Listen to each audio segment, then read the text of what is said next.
Buenas tardes, esto es Piensa Prensa Podcast y hoy nos acompaña María Fernanda García Iribarren. Buenas tardes, María Fernanda. Buenas tardes, muchas gracias. Gracias a ti por acompañarnos en este espacio que tratamos de hacer una conversación de intercambio, actualidad, derechos humanos, y tú eres nada más y nada menos que la nueva directora del Museo de la Memoria. María Fernanda, bueno, sabemos que eres actriz, magíster, has estado metida también en la pedagogía. ¿Cómo llegas al mundo de los derechos humanos? Porque además tú postulaste, o sea, para ti esto fue un interés activo. Creo que es importante que la gente te conozca un poco más. Sí, soy gestora cultural, soy actriz, pero desarrollaba además mi carrera profesional en la gestión cultural, en espacios culturales, teatros, fundaciones, museos.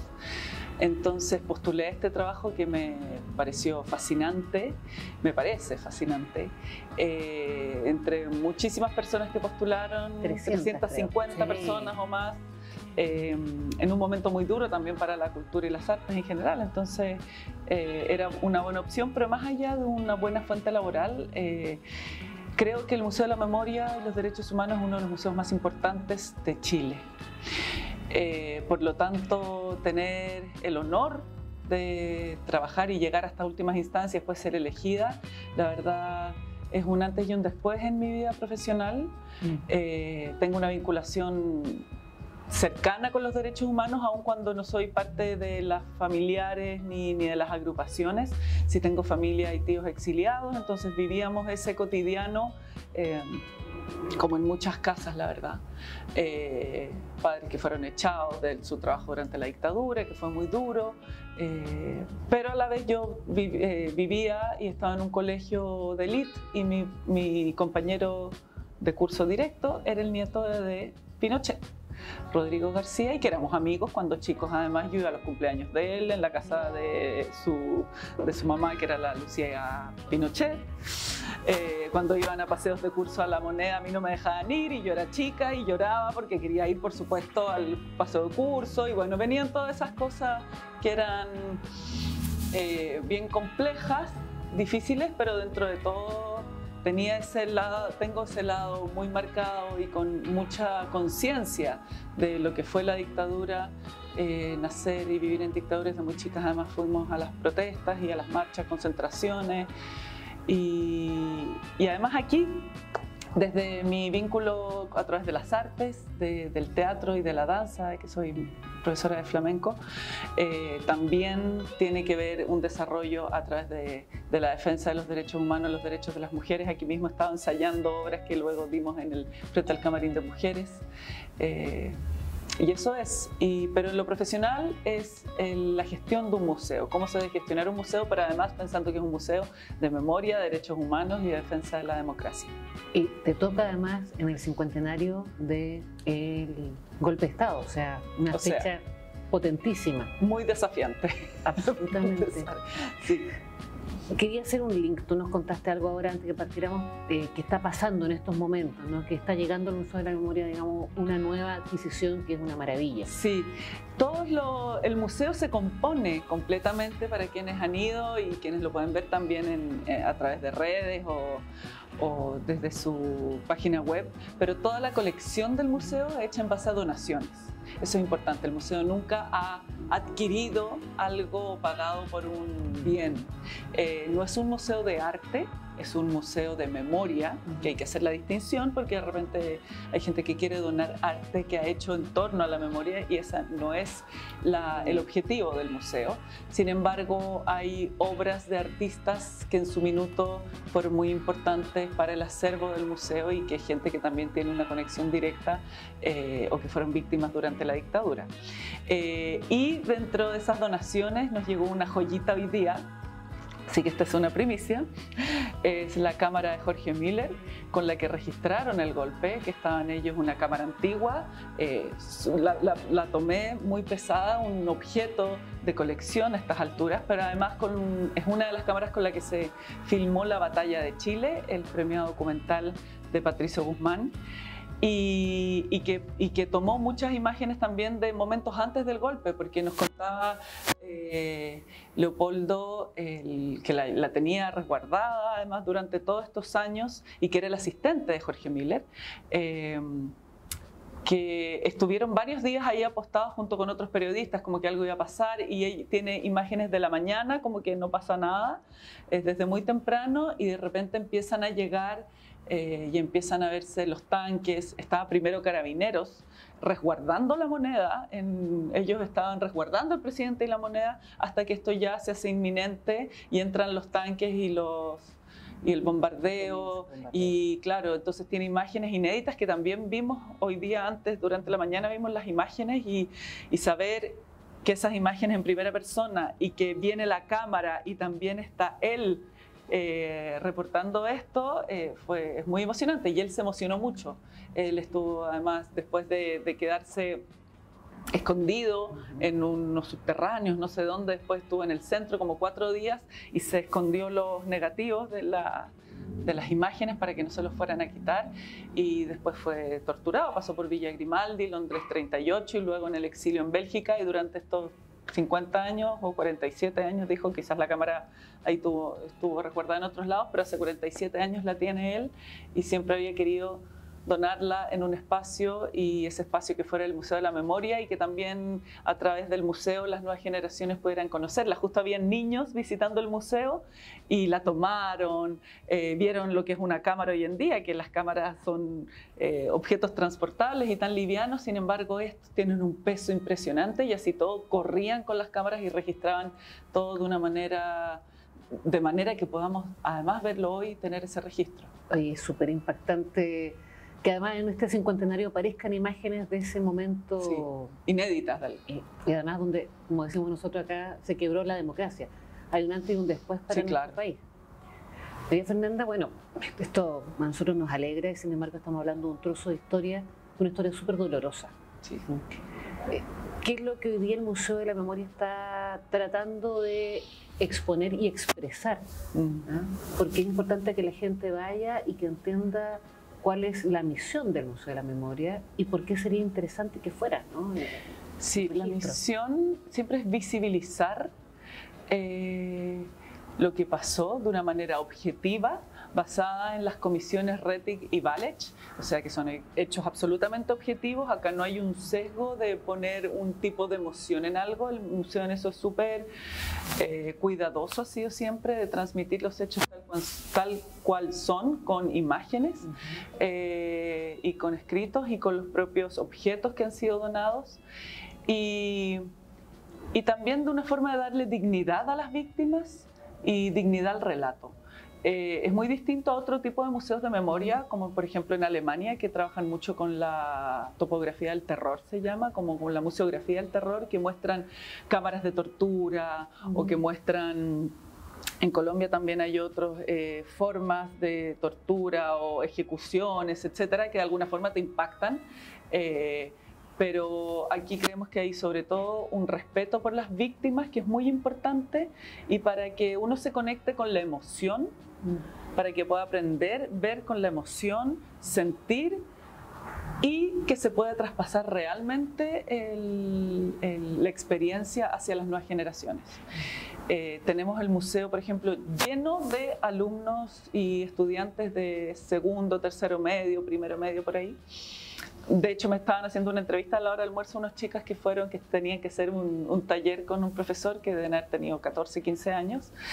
Y me hacían preguntas y yo les preguntaba a ellas, y me decían, nunca pensé que podíamos conocer un lugar así, un museo que se impacta, que es tan lindo, es tan impactante su arquitectura, es grande, monumental, pero que dentro alberga historias que son tan emotivas, tan tristes, pero que logran traspasar generaciones. Y la verdad decía, yo soy súper ajena, creo que nadie en mi familia vivió algo así. Lo más probable es que sí, le dije.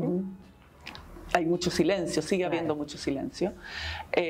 Sin embargo, logró transmitir a estas niñas que no tenían nada que ver o que nacieron hace muy poco, transmitir lo que queremos, que es que el nunca más se haga real, y que la democracia, vean lo frágil que también puede ser la democracia, y que vivir en dictadura no es algo romántico como lo pueden pensar hoy en día los jóvenes.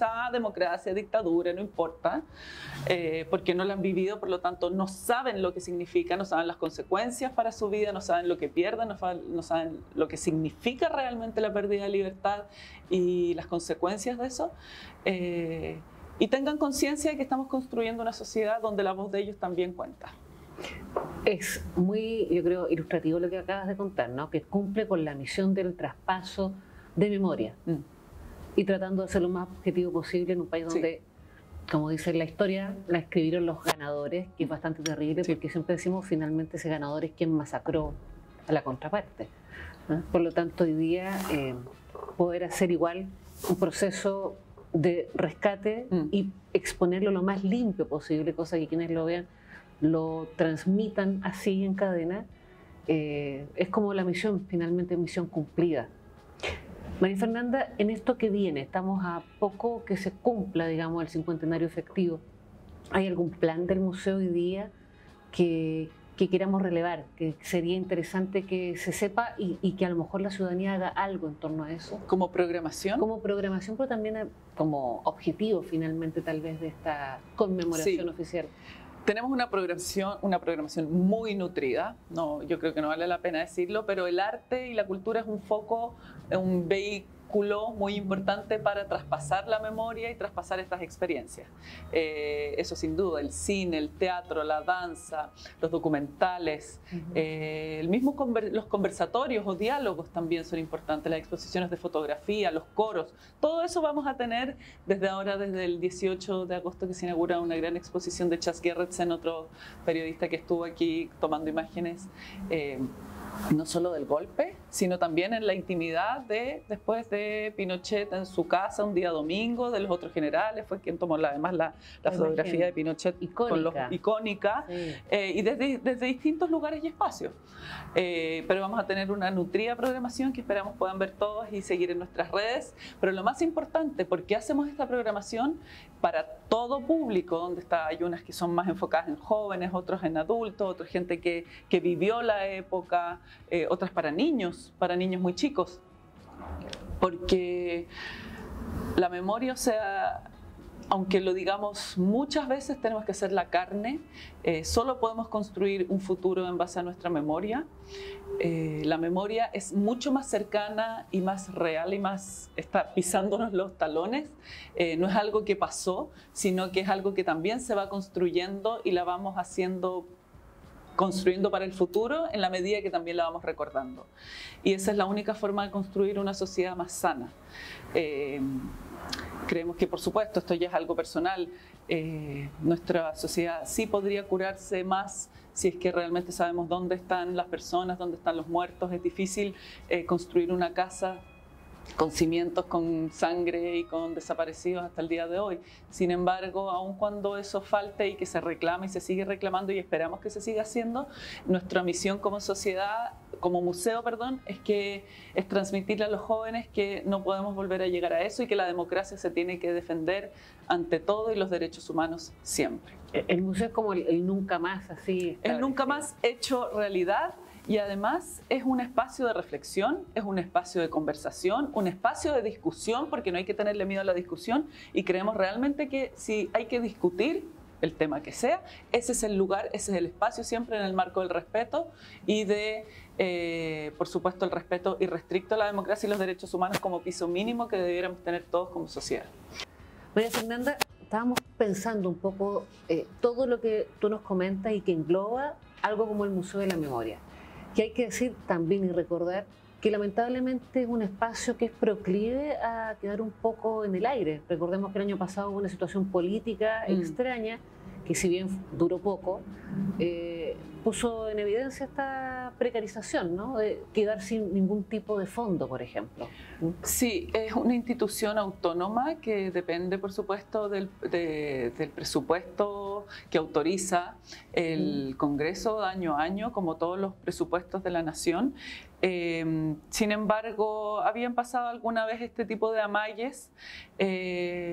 Aún así es bueno recordar que el directorio del museo es pluralista y son 14, 15 personas de distintos ámbitos, gente en su calidad personal, pero también representantes de instituciones académicas y de otros lugares que también hay algunos de derecha democrática, y que durante estos años se han comprometido cada vez más con el museo y saben que la misión del museo es importantísima en Chile y en el mundo.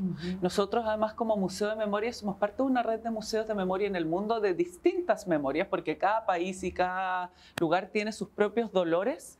Y acabamos de hacer, por ejemplo, un protocolo de cooperación con la Secretaría de Memoria Democrática de España, que están ellos recién revisando su proceso y actualizando su memoria, haciendo el relato de su memoria y pensando en un museo de memoria, en sitios de memoria. De hecho, hay algunas fosas que ni siquiera pueden exhumar hasta el día de hoy. Entonces los vamos a asesorar y estamos trabajando con ellos, así como estamos trabajando con Colombia, con Honduras, en su minuto con El Salvador. Estamos en estrecho lazo con Argentina, pero también con el Museo del Apartheid en Sudáfrica y otros museos que tienen otras intenciones memoriales en Alemania, en Polonia, etc. Entonces nuestro museo es un referente a nivel mundial, no solo por su arquitectura, sino también por su contenido y el trabajo que está haciendo en todo nuestro país en torno a la memoria y al rescate de la historia democrática. Yo creo que tocaste ahí el punto democrático cuando hablas de derecha democrática. Nosotros tratamos de dejarlo también siempre, si bien tenemos una mirada que esto no tiene que ver con derechos de izquierda, sino que con derechos humanos.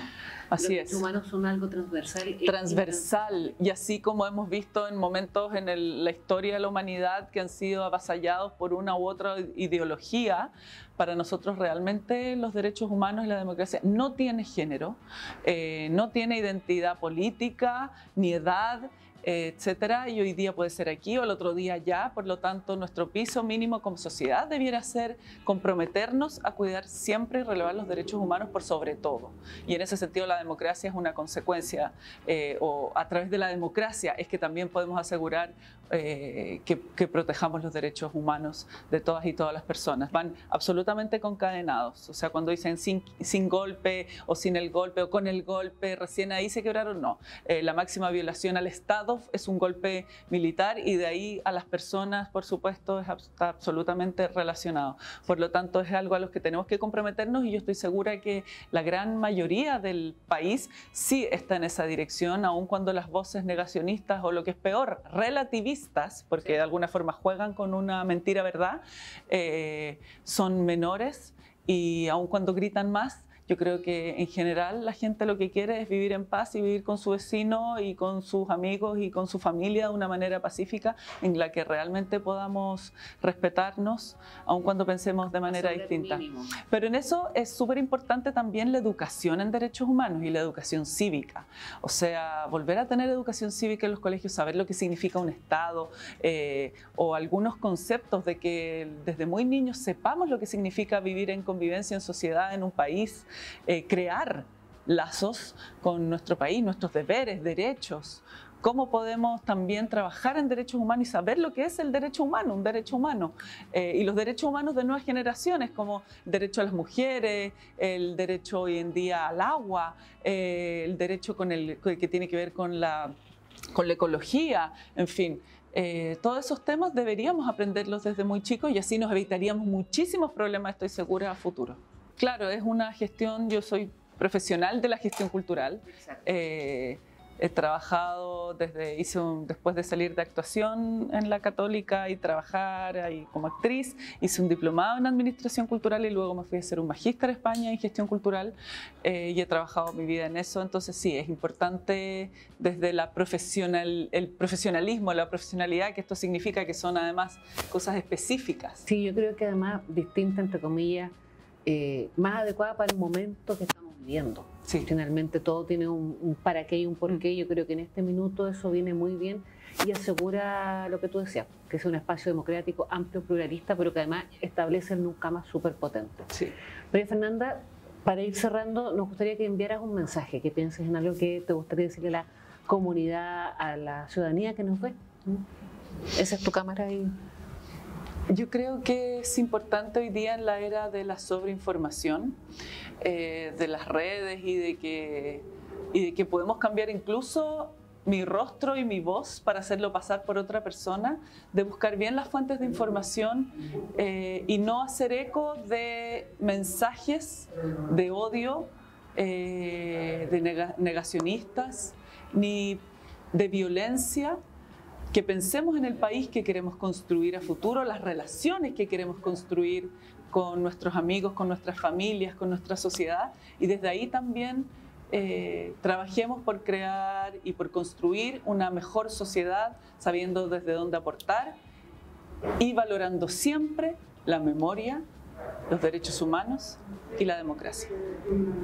Excelente. Muchas gracias, María Fernanda. Muchas gracias a ustedes. Muchas gracias a todos. Esto es Piensa Prensa Podcast. Nos vemos en otro capítulo.